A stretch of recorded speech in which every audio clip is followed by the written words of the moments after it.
Nah, I ain't hear nobody out there. What's up, everybody? Hello. What's up? All right. Well, let me make sure my phone ringer's off. Everybody, if you got a cell phone, make sure you turn the ringer off. Just so you won't be as embarrassed like, someone who didn't think about that. Anyway, how's everybody doing today? Good. Well. Good? Good. All right. Okay.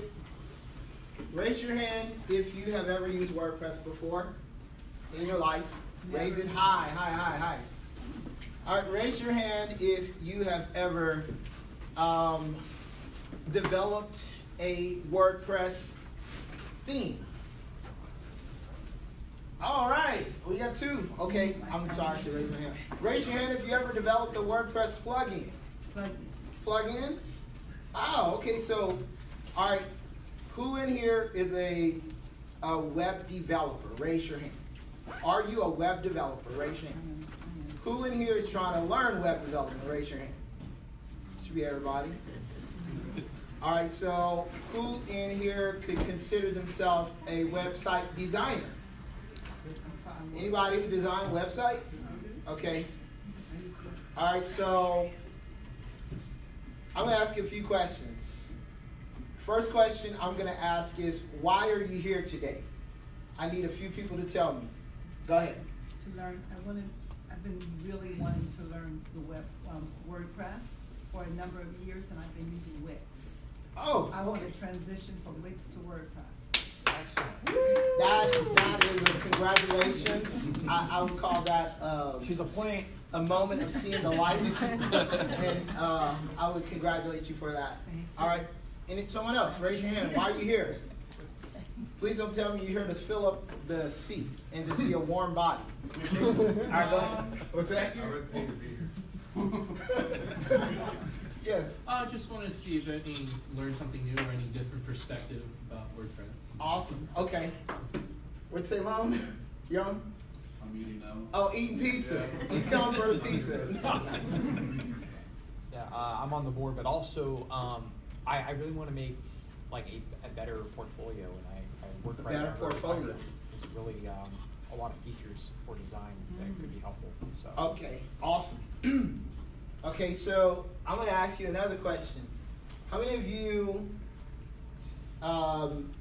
have any idea of the percentage, and Peter, don't say this, and if you heard Peter say this earlier, don't say it, the percentage of the known searchable World Wide Web that is powered by WordPress? John, you know this, huh? Is there a prize? 75? 75%? That's a big number, but actually, no, it's a little bit less than that, but that's actually, that'd be really impressive. Okay. Yes. 62 3/4. So we're supposed to overshoot. Yeah. I know, that's high expectation, which is good. So, I mean, like, obviously WordPress is a known name. It's 33%, approximately 30%, 33% of the known searchable World Wide Web is powered by WordPress. So, my name is Verious Smith, and I am the organizer for the Inland Empire Wordpress Meetup Group. We actually have a group that has been meeting in Riverside, and we had a location in Corona, which we lost for our developer meetup group because the business that we were using that location from, they kind of went out of business and moved to another city and kind of split up. They changed things up in their business, so their location no longer ours. But we started the group. The group origin is that we started the group like in 2012. Here's our website right here. But I moved here to California in 2012, and if you wanted to go to our website, it's inlandempirewp.com. And I moved here because I was in a relationship and all that jazz didn't work out, whatever. But when I moved here, I moved from Texas. I was working at home as a freelancer. Before I worked as a freelancer, I was working at a marketing company, and they laid me off. I had just had a new apartment, new car, all this stuff. They laid me off. I'm like, dang it, I gotta live, you know. And I was looking for a job. This was around 2010 during the recession. So like nobody was hiring. Like nobody was hiring. And I actually did not, I put out a bunch of applications and things like that. And I got told by even one really nice company, I took in my portfolio, my graphic design portfolio, I showed them my skills on the web, showed them my web portfolio and everything. They're like, sorry, you're overqualified. They hired a high school graduate. And so I'm like, dang, all right, what am I gonna do? I need money, I gotta pay my rent, I gotta pay my bills, I gotta do all of this stuff. But I just got laid off. This was 2010. I graduated in 2009 with a Bachelor of Fine Arts degree from a private university to which I owed a lot of money. And I don't owe that much anymore, you know, which is, I'm very grateful for that. But, you know, I was just like, I gotta pay my rent, I gotta pay my bills. So I was like, okay, what I'm gonna do is I'm gonna look up a bunch of businesses and I'm just going to call them up and I'll sit down with them and I'll present a proposal to them and they'll become my client. I was very optimistic. Well, I almost got evicted from my apartment like 3 times, but never ended up getting evicted because I actually brought in projects to cover before I got out. But I've been freelancing for about 2 years. And then after 2 years, my long distance relationship blossomed. And I'm like, I'm moving to California. So I moved to Vegas first. In Vegas, I actually went to my first ever community group. Never been to a tech group, never been to a community group. I was just working out of my apartment, just like no interaction with people. And ended up going to a WordPress Meetup group in Vegas. And I'm like, this is freaking awesome. I wonder if they have a Meetup group where I'm gonna be moving to. I only went to the Vegas group twice. And when I moved over here, the closest Meetup group was in Orange County. And I'm like, why don't we have anything out here? Yes. And it was just like, well, why don't you just start something? I was like, okay, well, I recruited 2 guys. One guy, and I was in the Facebook group for Orange County Meetup Group. And I was in the Facebook group for Las Vegas WordPress Meetup Group. And this was 2012. I was like, hey, I want to start a meetup group out here in the Inland Empire. And I said that in the Orange County group, and someone said, man, ain't nothing out there but meth heads and something else. I'm like, really? I'm like, man, why don't people believe in this part of town? And anyway, like someone else was like, well, there's a couple people out there you can talk to. And one of them was a guy who was the son of a city council member here in Riverside. And another one was a guy who owned a company that later on got acquired by GoDaddy called Sakuri. So those 2 guys, one's name was Ben and one's name was Dre Armida. Those were both my co-founders for the group, and we both started this group in 2012. Well, Ben and Dre kind of disappeared, and it was just me for a long time. But Ben actually helped start Riverside IO. And Riverside IO was the first place that was like a tech hub in Riverside.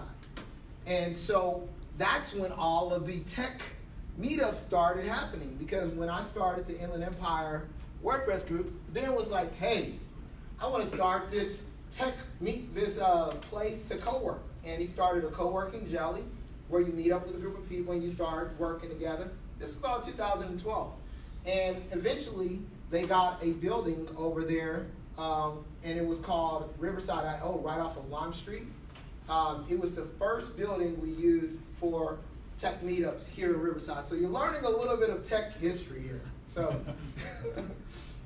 so after that, we had some meetup organizers start stepping up. And to this day, like, one of the organizers doesn't organize. The lady in the middle, she actually got really sick, so she no longer organizes. But these are all the same organizers right now. So we have 3 meetup groups. One is the general meetup group, and the general meetup group we just have first Tuesday of every month. It's here at Riverside Excite, and The general group is just going over all WordPress news and all that stuff. We have a dev meetup group, and the dev meetup group, it was at the business in Corona. We lost that building, but we're going to hopefully either move it back to Riverside or get another building, whatever. And then there was a Women Who WP group. Actually, that's transitioned to a workshop group that meets second Thursday. This is kind of an old slide. I should update this stuff. But anyway, that slide that actually is embedded on our website. If you want to go to the website, InlandEmpireWP.com, you're welcome to check that out. There's a lot more stuff on there. So in general, I just want to let you know that there are 3 meetups per month with WordPress, with the Inland Empire WordPress Meetup group. You're always welcome to come join us. And you can find us on meetup.com. If you go to meetup.com/Inland Empire WP. We also have a conference that we do. We started in 2017. I'm wearing the shirt right now. If you got one of those fancy fanny packs, that was part of our swag in 2018 because we did a throwback theme. It was called Looking Back to Go Forward, where I was dressed like Run DMC, and I invited everyone else to dress up, but nobody did it. I was just like, but it was cool. But this year we have another WordCamp, which is a global event. WordCamps happen all over the globe. This is our Riverside WordCamp event, which is going to be a 3-day conference. And Peter, can you tell us a little bit about WordCamp? Oh yeah, sure. Probably you go there, and over the course of basically 2.5 days, you listen to various, not various, miscellaneous presentations. You do listen to various briefly, but miscellaneous presentations. Some of them are geared for people who use WordPress for marketing mostly, or like other sort of user-end content management type stuff. You know, you drag and drop photos and put up copy and try to sell products. And then some of them are geared for more, maybe possibly toward more of this crowd, the software developers, because they're developer-geared presentations. And you get tons of swag, you get a free shirt, you get 2 free meals, so lunch on Saturday and Sunday is provided. And anybody have any guess? Because I don't know about you, but I've been to a few conferences, and I know what conferences cost. Any guesses about how much this one would cost? $500. That's yeah, totally a reasonable guess, because that's what most 2-day concerts cost, conferences cost, but it's less. Any other guess? 200. Yeah, that's actually be a really killer price. $50 for this whole thing, because WordPress is nonprofit and everybody organizes it, such as Verious and myself are volunteers. There's no overhead, so we can make it really cheap, and it's supported by sponsors. I'm a sponsor organizers. If you want to sponsor it, let me know. This guy is the sponsor organizer for us this year, and we have 2 people who have applied to speak from your group. Yon is one, and April is the other one. Is April here? She's in Texas. Okay, she's in Texas. All right, so this is the website, 2019.riverside.wordcamp. Over 25 speakers, actually probably around 25 speakers. I'm the speaker wrangler this year. The last 2 years, I was the lead organizer, and the guy who was like, prodding everybody and say, hey, let's get this stuff done. But this year, I'm doing speakers only. And we have sponsors like Liquid Web. You probably heard some of these names.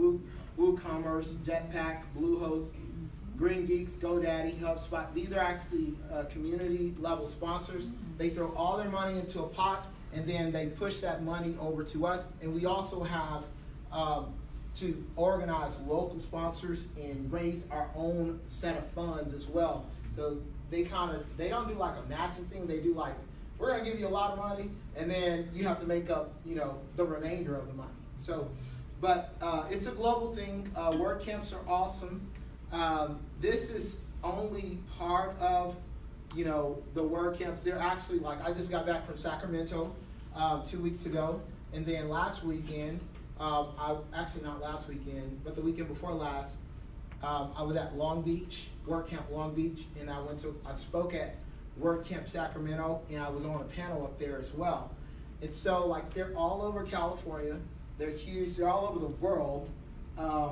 you could see a global map if you go to central.wordcamp.org, and you just go over here where it says find a WordCamp.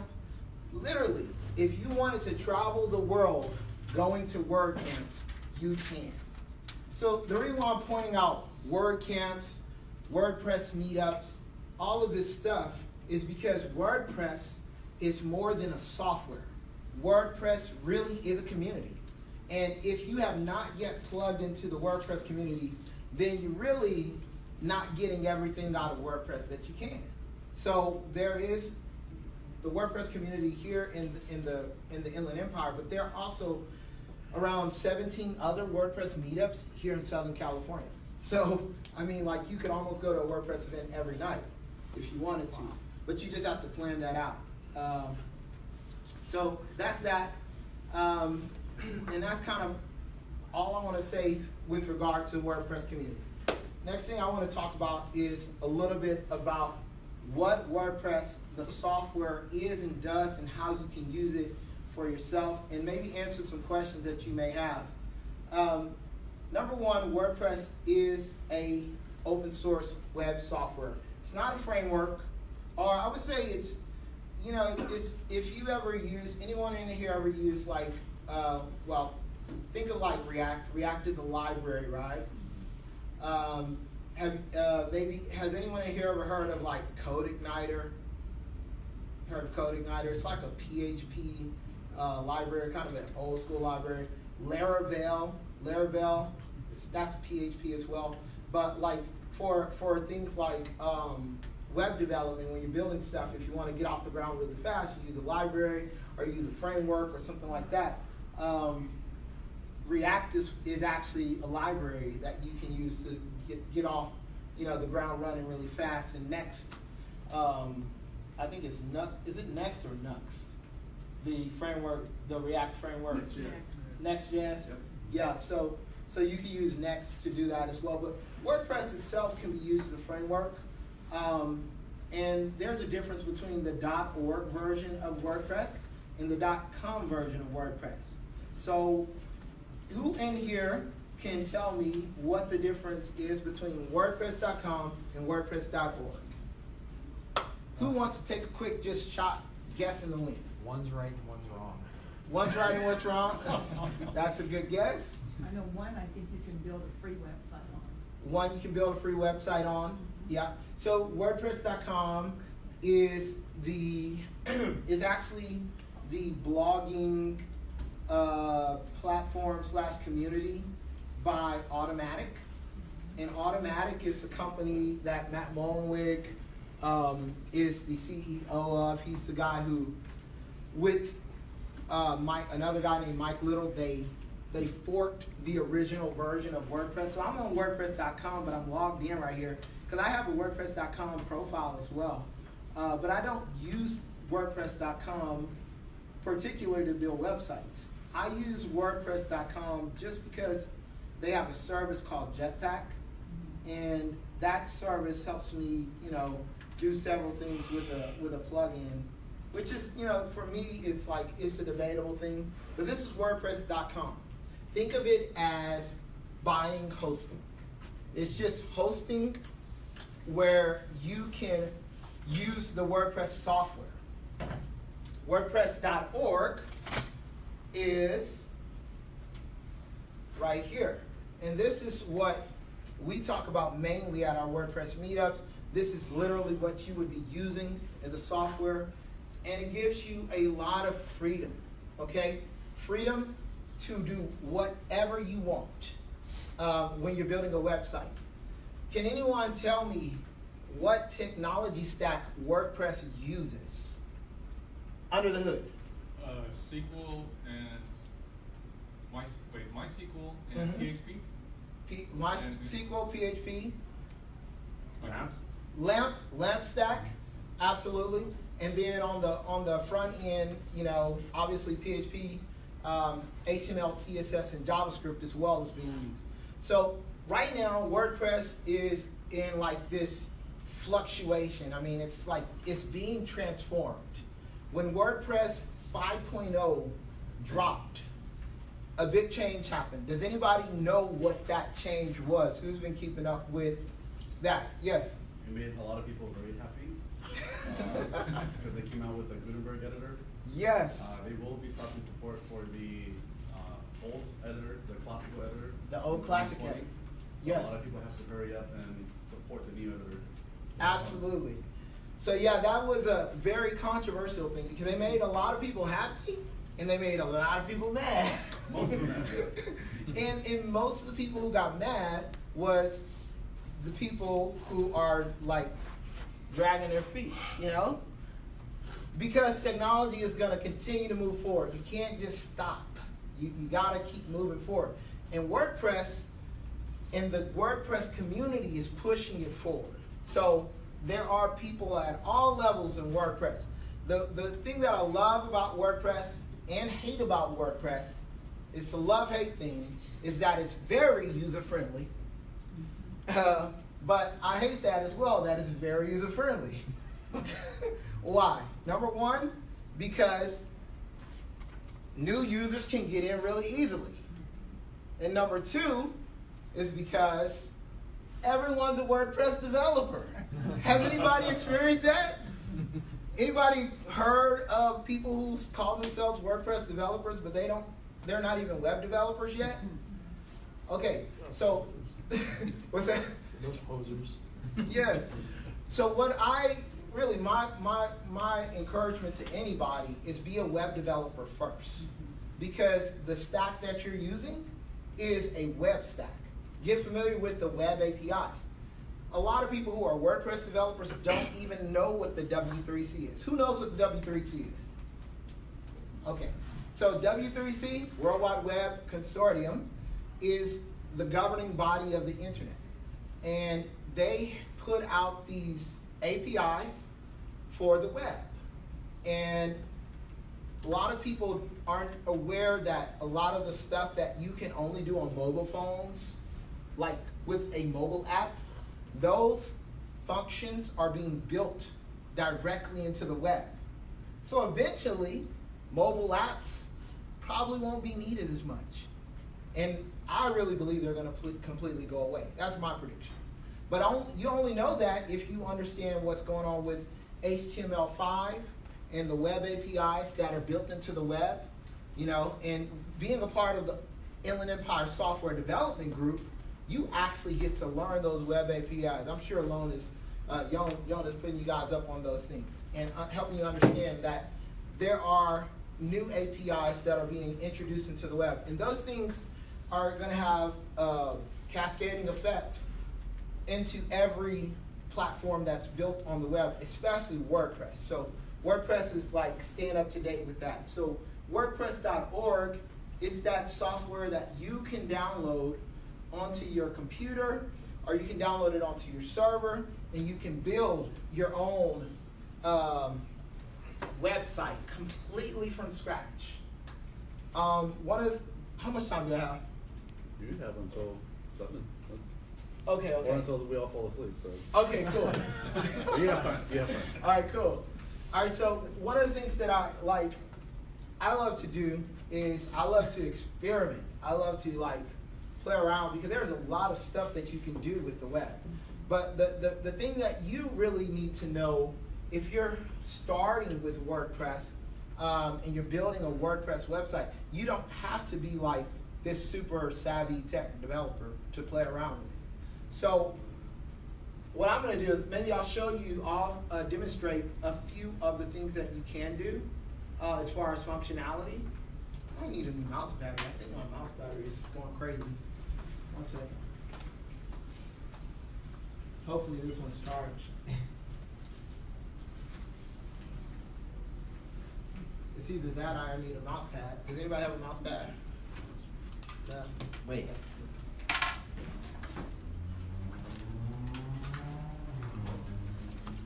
You got a mouse pad? Maybe? Oh, dude, you man. I can't even catch. See, that's why I didn't go to college to play football. All right, awesome. That's way better. Okay, cool. So, I mean, if you go onto the WordPress.org website, then what you're going to see is you're going to see a lot of social proof. You're going to see a lot of the stuff that can be done with WordPress. And if you go over to like, let's just go over to like Showcase right here. You'll see these different websites. Man, everything that you want to do with the web can be built in WordPress. It's so amazing. You could build like just anything. But it just takes a little bit of creativity and a little bit of knowledge. But these are just basic websites. If you go to any of these websites, most of these are just basic websites. And let me just help you understand why you can do anything with WordPress. Can anybody tell me before I tell you, why can you do anything with WordPress on the web that you want to do? It's because it's built with HTML, CSS, and JavaScript. So if you're using JavaScript in any application, you can use it in WordPress. You know, if you're using HTML and CSS, really, a lot of the themes and plugins are built with PHP. So PHP it's a little bit like another step you're gonna have to learn, but it's not that hard. PHP is not incredibly difficult to learn. So I'll show you. First of all, this is just like, you know, the showcase if you want to go see like big websites. Yes. Yes, I asked a question. I mean, so I'm brand new to, programming in general, so it's fairly new. Yeah, no problem. What would be like the difference between WordPress and say like Bootstrap or Materialize? Or why not just use HTML5, CSS, and JavaScript if you're doing that? That's a good question. So the question was, what's the difference between WordPress and Bootstrap or Materialize? So Bootstrap, Materialize, those are actual CSS frameworks, and what they do is they help you put together the layout aspect of your website. And you can, so Bootstrap and Materialize, usually those are not powered by databases. They're not, they're actually not. There's no database behind Bootstrap or Materialize. The difference between this, WordPress, and Bootstrap and Materialize is that you can use Bootstrap or Materialize in your WordPress build. So when you're building out a WordPress template or a theme, there are things called template tags, and they're functions, particular functions that call to the database and pull information in to the template. So you build out your front-end interface, right? You could just do it with HTML, CSS, or you could use Bootstrap or Materialize or Foundation or whatever. But inside of that template, you place functions that call from the database. Like, okay, I want to call a post. Here's the title. There's a template tag called the title. And then you have a while loop that searches through the database. So there is, Jen, I said I wasn't going to use this, but I guess I am. Alert from core services UI agent. Sorry, guys. Flash player auto update daemon is not optimized for your Mac and needs to be updated. Dadgummit, Flash player doesn't die. All right, I want to delete this really quick. Wait. Oop. Can I just flip it? Yes, I can flip it. I'm just going to draw a little diagram for you to help you see. It's not going to be that complicated. So what you have here is your front end user interface, which would be your browser, that the user comes to. They're viewing the web page, right? And then, in between here, you can have like caching technologies, which we won't even, actually, I don't want to make it super complicated. Let's just make this the database. So this is the database. What the database always looks like, right? It's your DB. All right. If you're wanting a piece of information like a logo right there, phone number right here. Let's put UI up here. UI. All right, just gonna make it real simple. Logo, phone number, text right here, whatever. Each piece of information or text is gonna be stored somewhere in the database. So the user comes here, view your website, and the browser calls to the database, and the database delivers like particular piece of content back to the browser. There's no server in here yet, right? So you need your server, right? So this is like your storage. It's like your hard disk, whatever, server. So the database and the server, they're not separate, but for this diagram, they're going to be separate, okay? But the database is what gets called and delivers the content. You can have cache files and a bunch of other stuff on there as well. Did I explain that good enough, guys? That makes sense? That's good. Kind of? Okay. Well, so if you're using like one of those frameworks, like CSS frameworks, they don't work with the database. So anything working with the database is going to need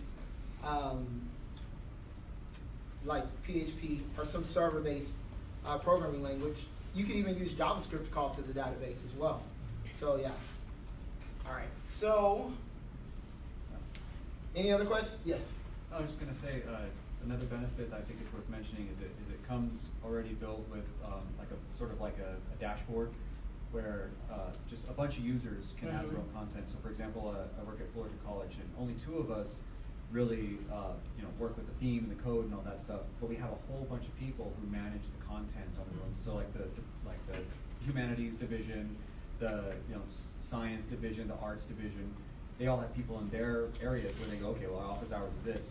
And Right. if we used a framework like React or something, they'd have to know, they have to be pretty decent with code. Exactly.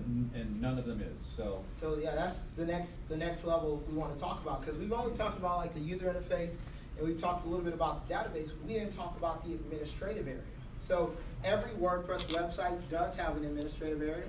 What this is right here is my local development server, and I use a technology called Desktop Server by Serverpress, which allows me to put a local.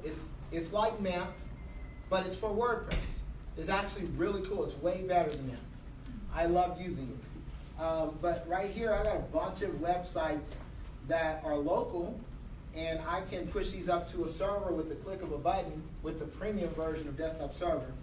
But let's just go here. Like, I can visit the website. I wonder if my server started. Yes, it is. So let's go to the dashboard.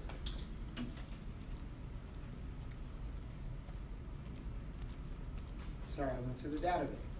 Dashboard. So yeah, I threw this website together for some presentation that I did at the last WordPress Meetup, and I've got it already local. I just got to throw some stuff in here really quick. Never name your let's see, example. Yeah. Never name your first user admin, but I'm going to do it here. Do as I say, not as I do. This is all local though, okay? So just remember, it's not like on a server, you know? Open up to the internet. Yeah, it's not open to the internet. So if you're building a website, one of the worst practices you can do, or if you're building a WordPress website, one of the worst practices you can do is use admin as a username and password as a password. But for the sake of brevity, I am doing that. All right, so this is your dashboard. This is your WordPress dashboard right here. The cool thing is that this WordPress dashboard gives you access to every piece of content that gets displayed on the front end of the website. So think of WordPress not as a framework. In reality, it is a content management system. That's what it is. It can be used as a framework, but in reality, it's a content management system. And every piece of content that gets created on every website I create can be managed from the back end. So if I go to the front end of the website, it's just a basic website like that, right? If I go to the back end, then you have posts, you have media, you have pages, you have comments that you can manage. You have appearance. You can go and manage your themes, download a theme, create a new theme that are upload a theme that you've created. You can do a whole lot. Then you got your plugins. Plugins actually add extra functionality. So if you are working with a theme that says, hey, we got all these functions and it's built into this theme for you. If you want a calendar, it's built into the theme. If you want user profiles, it's built into the theme. Is that good or bad? Good. What's that? Good. No, it's actually bad. If they build functions in, that was a trick question. Right. If they build functions into the theme, those functions should actually be in a plugin. Themes are meant to govern only the look of your website. And so that's kind of a real fundamental thing you want to keep in mind whenever you're putting together a website. So if, like, let's say you go into a marketplace, you're like, man, this theme is awesome.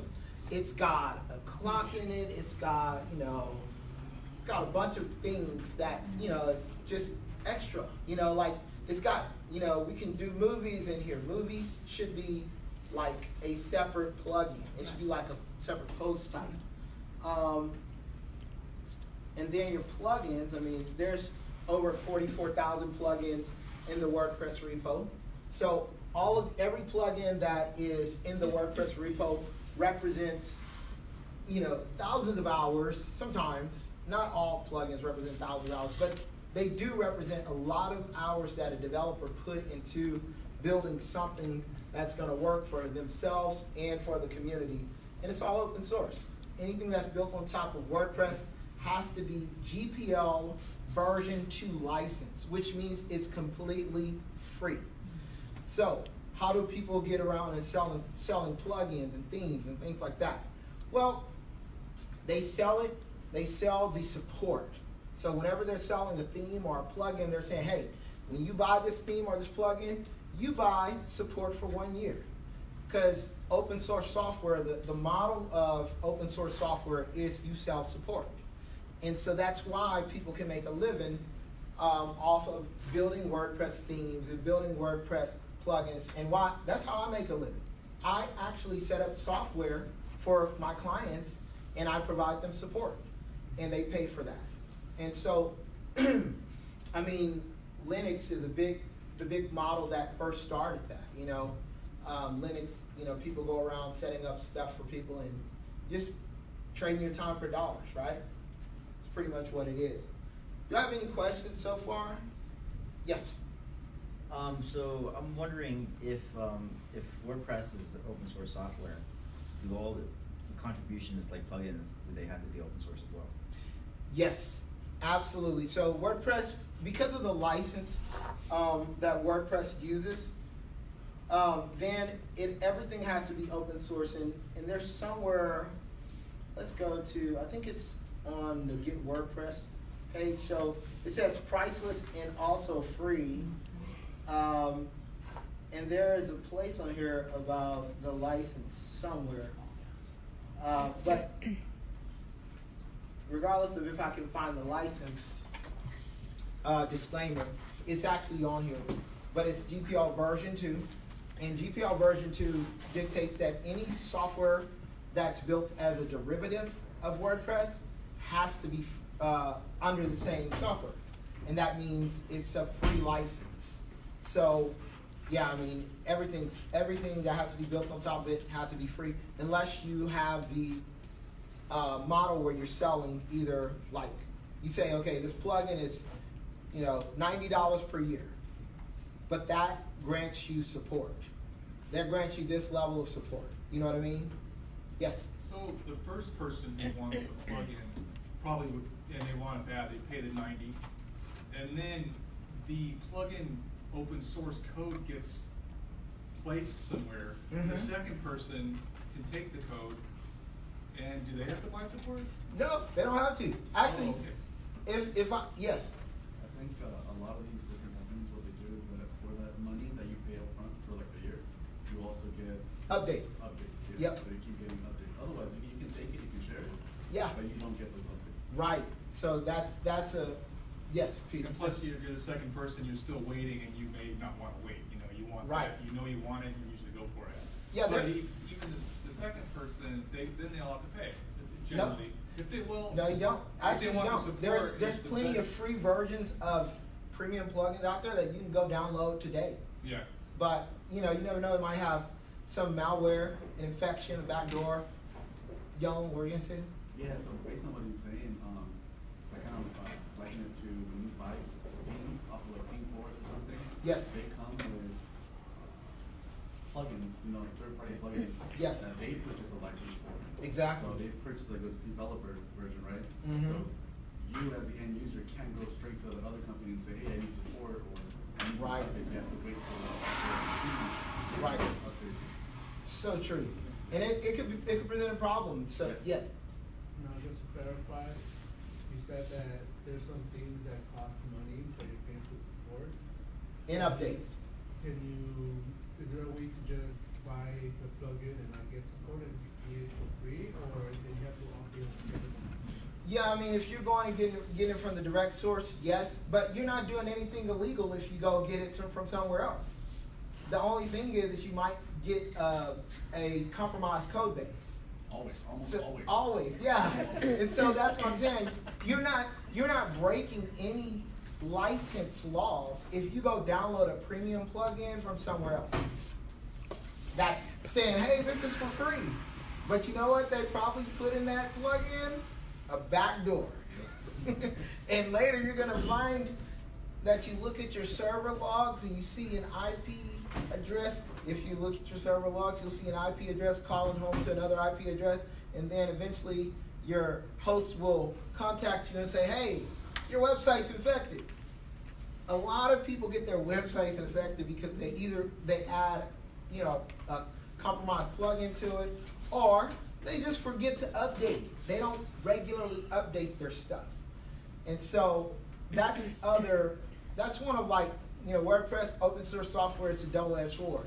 So people say WordPress is insecure. No, WordPress is not insecure. Just like you are not, sick right now. You know what I mean? I liken security to hygiene habits. So if you have good hygiene for your website, it means like you're keeping it clean. You're regularly updating. You're removing old things that don't need to be there. You're checking things. You're changing your password. You maybe have two-factor authentication on it. You have good security hygiene for your website. Your website won't get sick. And there are services out there that help you manage that stuff. WordPress is not insecure. People have insecure practices, and therefore their WordPress websites get infected. And so that's a myth that I bust all the time. You won't get an infected website if you know what you're doing, and you don't have places. You minimize the places of compromise. You can never get rid of every weak point on your website. You can never get rid of it. You have to monitor it. You have to keep it updated. You can minimize the risk, And so, anything else on top of that? Peter, were you going to say something? Oh, yeah, I was just going to mention that some plugins will be for free, the software that you download, but they interact with an API on the company's server, and unless you pay the subscription fee, Right. the API on their end won't do anything. So you'll have all that software, no problem. It's free, but they won't play with you. They won't interact with you, give you the information that you need. So, Absolutely. like Shopify. Oh yeah, One. Shopify is definitely one. Yeah, I mean the cool thing is because WordPress is open source and it's built on standard web technology. It's not using Ruby. It's not using any crazy, well, I won't go into any other things because you may have some fans. But because it's open source and it's built on standard web technologies, it interacts with a host of platforms. And when 5.0 dropped, actually a little bit before 5.0, it added in a few other APIs. So now you can actually use WordPress without you could remove the entire front end version of your WordPress website. If you understand how to work with, APIs, particularly like the REST API, there also is a plugin called GraphQL that will give you endpoints to serve data. you could actually build your own front-end interface. Do you have a question back there? No, I'm sorry. Oh, no. Okay, yeah, okay. Yeah, you can actually build your own front-end interface with JavaScript, you know, or React or whatever, and use these other technologies.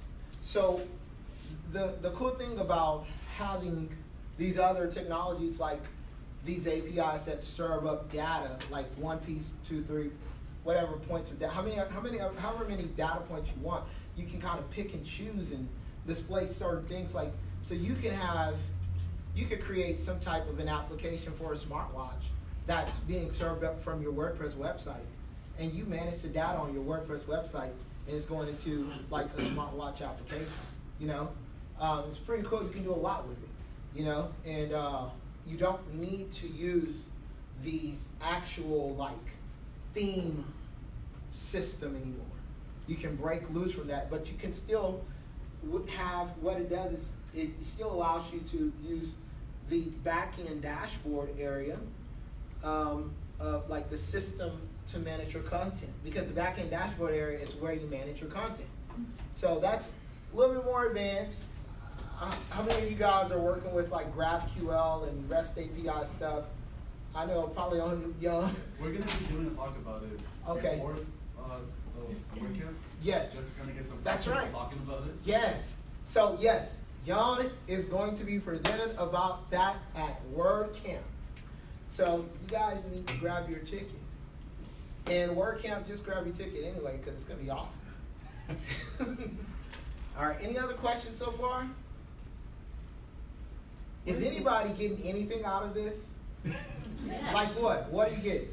Tell me. I know nothing about WordPress. You know nothing about, oh, okay, cool. So you're getting a little bit of a kind of an overview of what's going on. Anybody else want to share what they're getting out of it so far? All the cool kids are on WordPress. All the cool kids are on WordPress? Oh, most of them. Yes. That it's very easy to use and you don't have to be tech savvy. Yeah, that's a big one. And that's my love-hate relationship with WordPress is that it's easy to use. I love it. And my hate relationship is that it's easy to use. So, to be honest with you, that's why I'm going to start teaching more WordPress stuff. That's why I do the meetups and stuff like that, because teaching it makes it, you know, worthwhile. So, if you are, okay, so I do have a, let's go through a little bit more detail. Okay, so in WordPress, you have things called posts, you have pages. Posts are like blog posts, okay? Blog posts are usually chronological listings of content that you put out. So you put out a blog post on January 1st, and then if you put out a blog post on January 2nd, the January 2nd post is going to be below the January 1st post is going to be below the January 2nd post, because that's the most recent post. Has anyone in here ever written a blog? I'm telling you, I was a big blogger. I was a really big blogger for a long time. And I don't know, you guys are all probably really young. I'm kind of old. But I used to be on a blog network called Zanga. Anybody remember that? I heard of it. Okay.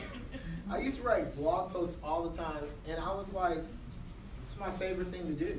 Zanga and LiveJournal. Zanga and LiveJournal, yeah. So I used to do that. And so if I go over to, in my backend editor, I see all posts, I can click on that.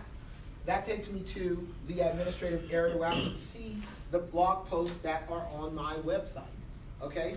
I can actually add a new post, and when I do that, it's gonna take me to the actual editor. And the editor that I'm using on this is Gutenberg. Gutenberg, who's heard of Gutenberg? Maybe just heard the name. Okay, Gutenberg is the new WordPress editor that has shocked the world. It was very controversial, seriously. And it's still very controversial, but it's gotten a lot better. But what did it do? It ripped away the comfort of an editor called TinyMCE. Who remembers the TinyMCE WordPress editor? Tell me if you raise your hand, does anybody remember the old WordPress editor Has anybody ever used, who has used WordPress in here before? Put your hand up. Okay, only a few people use WordPress. So this is, let me show you the difference. This is the new editor right here, and I'm gonna show you the old editor. Okay, so I'm gonna open a new website, and I'll show you the old editor in here. So this is the new editor, but let me go back here, Administrator. And this is the editor, this old editor is the one that most people use. Let's add in something called Classic Editor. Look, it's the most popular plugin on the repository because everybody hates Gutenberg or they're just afraid to switch over to it. It's not that they hate it, but you know, you get comfortable. You get comfortable with you know, a certain way of doing things. So I just added Classic Editor on here, and I'm gonna go to Post, and I'm gonna add a new post. And you can see the Classic Editor right here. So Classic Editor, it's like just straight up like this. I can say, hello, this is the Classic Editor. All right, so that's a Classic Editor. And I can say Classic Editor, and I can publish this, and like, that's pretty much it. Now I can go view this post right here, and this is what it looks like. Well, don't mind the theme, because this is a blank theme that I put together. I didn't put it together, it's a blank theme that I was using to show some development stuff with, but usually I start with a blank theme if I'm building a website from the beginning in WordPress.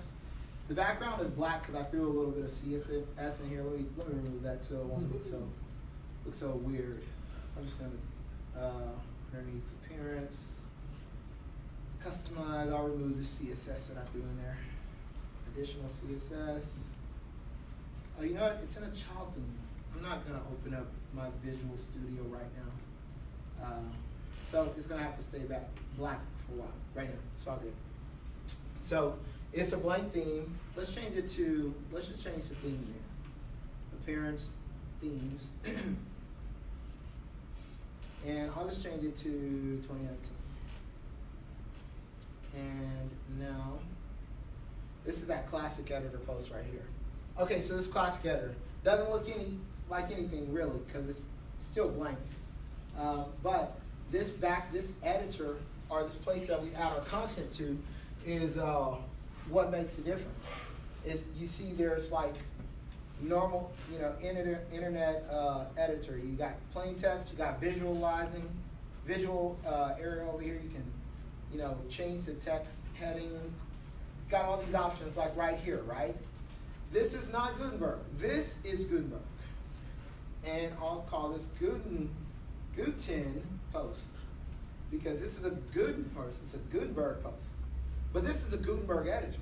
And this editor is way different. It's actually a paradigm shift from that classic editor. And what it is that Gutenberg has these things called blocks. And here's the analogy of what Gutenberg is. Anybody heard of Gutenberg, the actual Gutenberg printing press? Raise your hand. Printing press? If you never heard of the Gutenberg printing press, I suggest you do a little bit of historical research, because that was what revolutionized and changed the world. But with the original printing press, can anybody tell me how they printed paper? Huh? Backwards. Say it again? Reverse. Well, they did something called typesetting, right? So typesetting, what does that mean? When you typeset, you take these little, you saw these little letter blocks, right? And you line them up and you create words. You heard of that idea? So think about that. When they typeset, they had a bunch of different blocks. They had an A, boom, they place it on a row, B, whatever. If they're spelling out a particular word, they'll spell it out. And they have to put spacing in there and all of that type of stuff. They had spacing blocks and all those things. Those blocks actually would then get ink put on them, and then the paper would go on, and then they press it down, and they make a printed paper, and it was backwards. So when they printed it off, it came out the right way.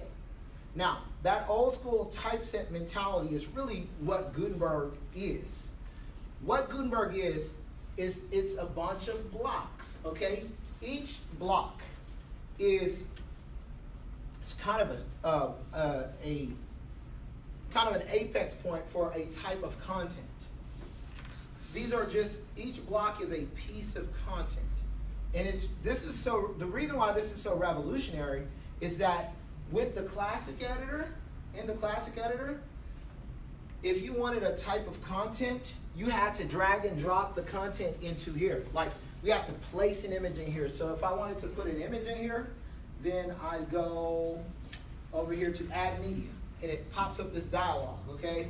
And then I have to select my file from my desktop or wherever I'm at. Let's go here. So we select my file. Then I upload it like that, right? The media editor does not go away, but it's like right there in the content. Now, how do I create a layout for this thing, right? I mean, like, what do I do? Okay, so where did my words go? You know, those just disappeared, right? Okay, this is a classic editor post. All right. There's also these things called shortcodes that was in WordPress. Anybody ever heard of a WordPress shortcode? Okay, so a shortcode could be something similar to, let's just go in and add a gallery, right? More than one image file, right? And I'll show you what a shortcode looks like. So we're going to add another gallery in here, or another image, and we're going to create a gallery. Okay, so we got these two images, and they are now a gallery, okay? What this is I'm going to insert this gallery right here. Okay, so classic editor post, and then I got a gallery of images right here. However, if I were to go to, like, I'm in the visual area, if I were to go to the text area right there, this is what you see, okay? In the background, you see this text, okay?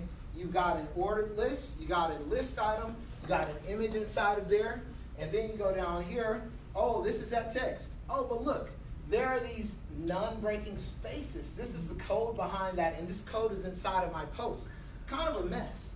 And then if I go here, here's my shortcode. My shortcode is wrapped in these little brackets, just like that. But this is really messy, okay? This is really messy. And this classic editor, getting rid of this classic editor is a huge step, because you know what this does? All of this text, when I save it, goes into the database, and then every time that someone goes to this blog post, that stuff gets called out of the database. If it's a lot of stuff in the database, like a lot of text and code and all kind of stuff, takes longer, makes the database queries go longer, whatever. And it's just a mess, okay? So I'm going to save this just like this. I'll go back to visual. You can see it like this. Well, while WordPress did a great job of allowing you to add content this way, Gutenberg is a better way. So if I go here to that classic editor post, you see it's there. It's great, okay? It's all there. It's great. But the layout is not very, it's not very workable. It's not very cool. So now if I go over to Gutenberg, and I want a block, if I want a text block, well, the first thing I see is the type, okay, in Gutenberg. And then if I tab through, then I go into what's called the insert. This is the actual block inserter tool, okay? First of all, I can click just this right here, this plus sign, and I can just click on add image right there, and it drops that block into the layout, okay? So I know what that is right there, okay? And if I go to upload, I can upload like, one of those images that I uploaded earlier here inside of Gutenberg, and it gets, it gets pulled in, and it's there. And then I can go down and I can actually create a new block or add another block here. I can say, okay, let's add a quote. Let's say Gutenberg rocks. So this is going to be a quote. But on each block, I have these options, like these tools to change or transform the block into whatever I want to. I can change the alignment, maybe go center, right align, left align, right align, center. And then I can do a lot of other things to each block. I can hide block settings. I can duplicate the block. I can insert before, insert after. This means insert a block before or insert a block after.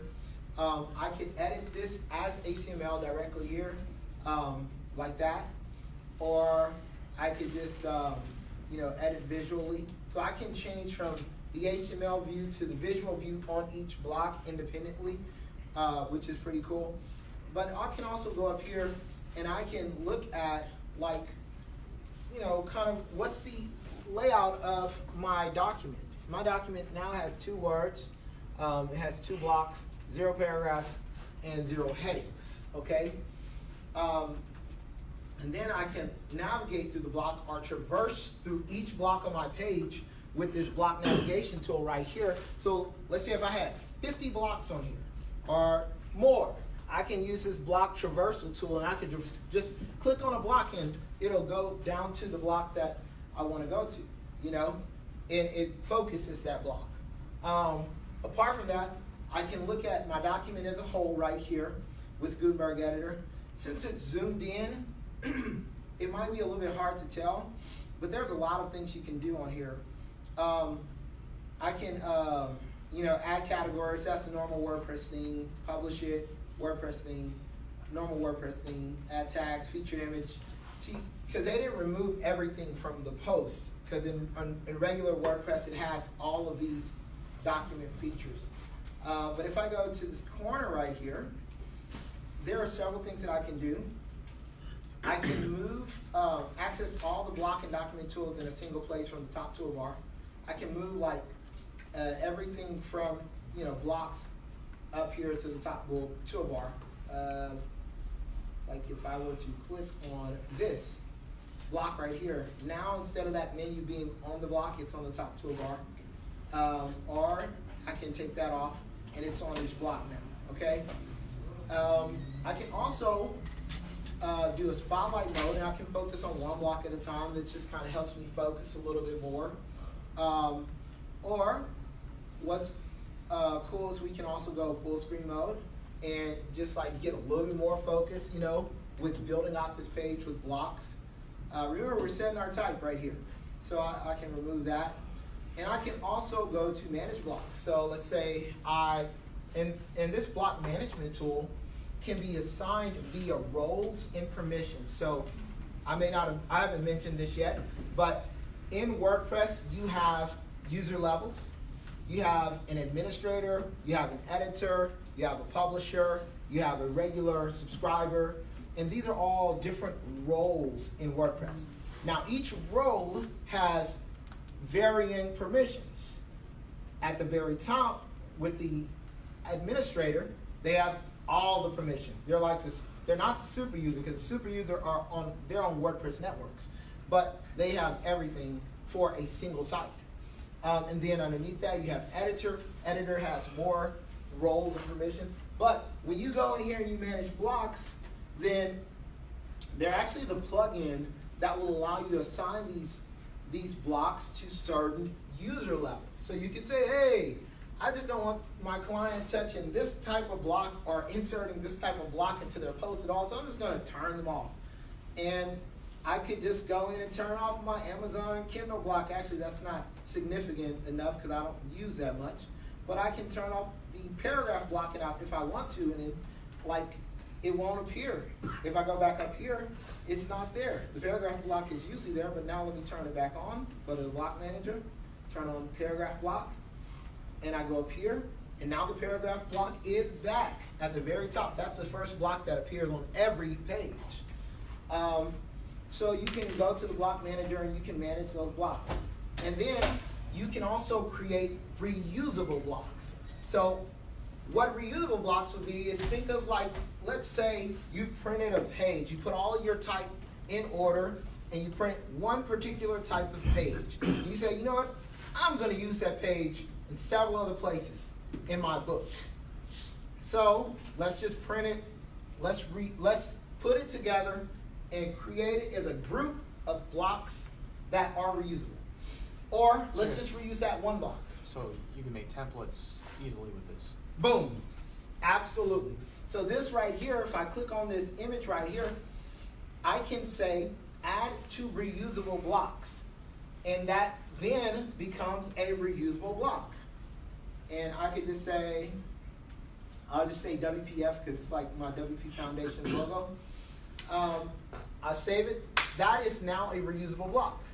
So think about it. Once all of the type is set, and you print, and the page was printed through the Gutenberg printing press, the page is now a whole printed page, and no longer are you concerned about what blocks are used to make that page. You're only concerned about the words on the page. That's the same thing with your pages. So you publish it, and once you publish it, you can go and view the post, and this is what it looks like so far. It's just a basic post. But you can't tell which blocks have been used. But what's cool about this is something that has never been done before. All of this is what you call structured data. That never happened in the actual classic editor. Structured data can be accessed with JavaScript, and you can use it to pull it into other places. And having content as structured data is a huge, huge thing. So WordPress is like pushing itself forward, and Gutenberg is, right now, it only gets pushed out in one section of your page, right? So right now, Gutenberg is only right here, okay? I'm using 2019, but let's say I wanted to go into, let's go, which website is this? Sample site. Okay, let me go to the dashboard really quick. And let's go to appearance. Let's go to themes.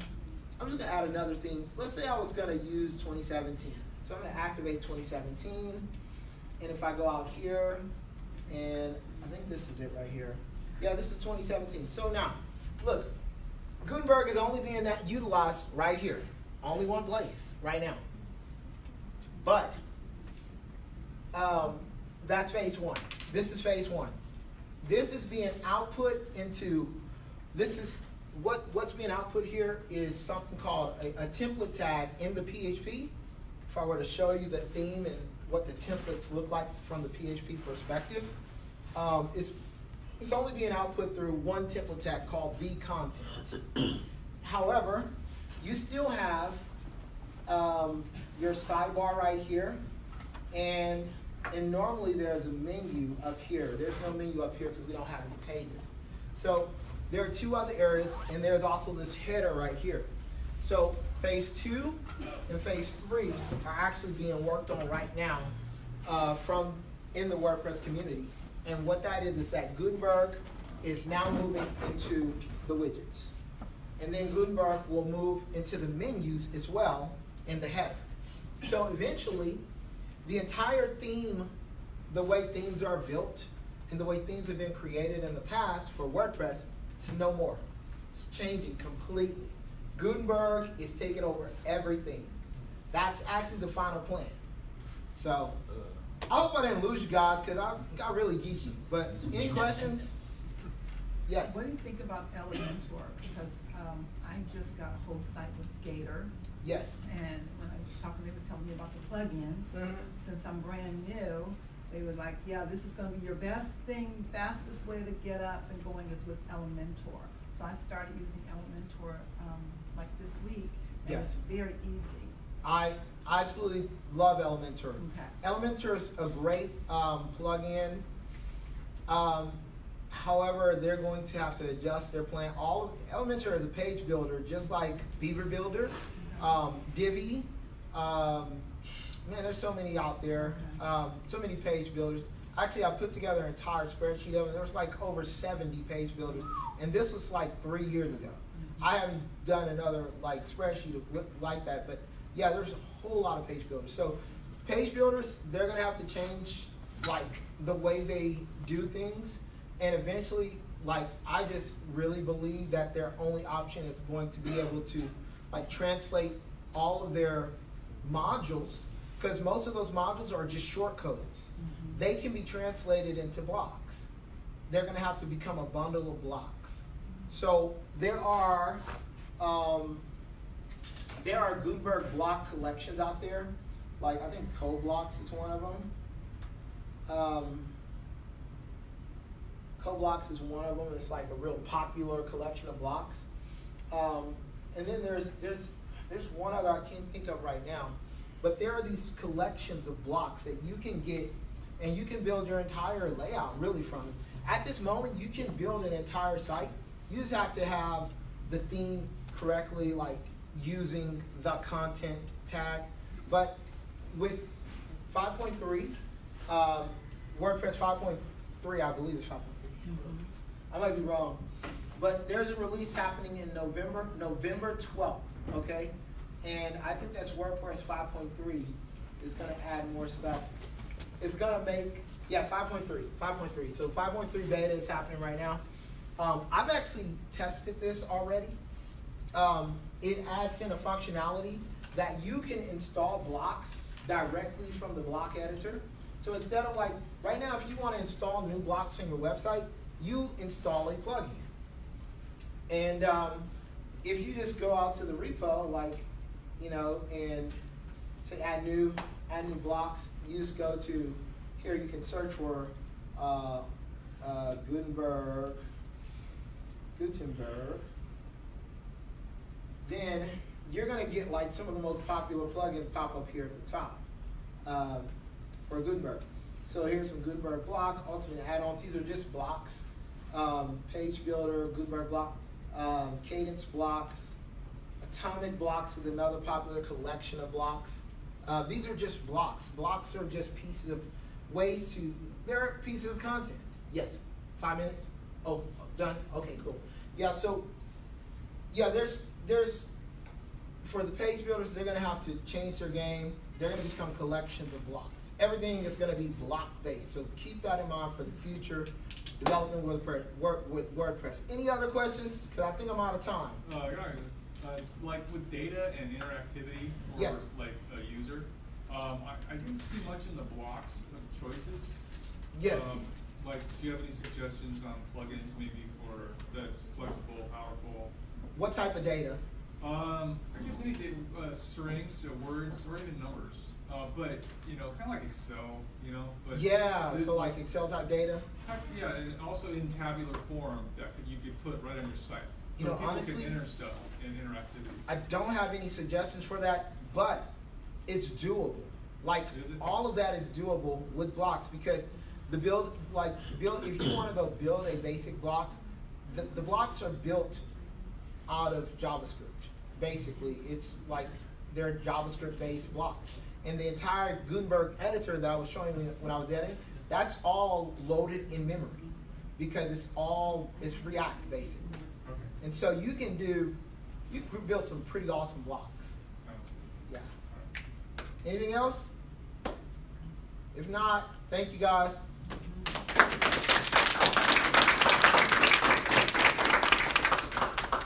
Join us at our meetup.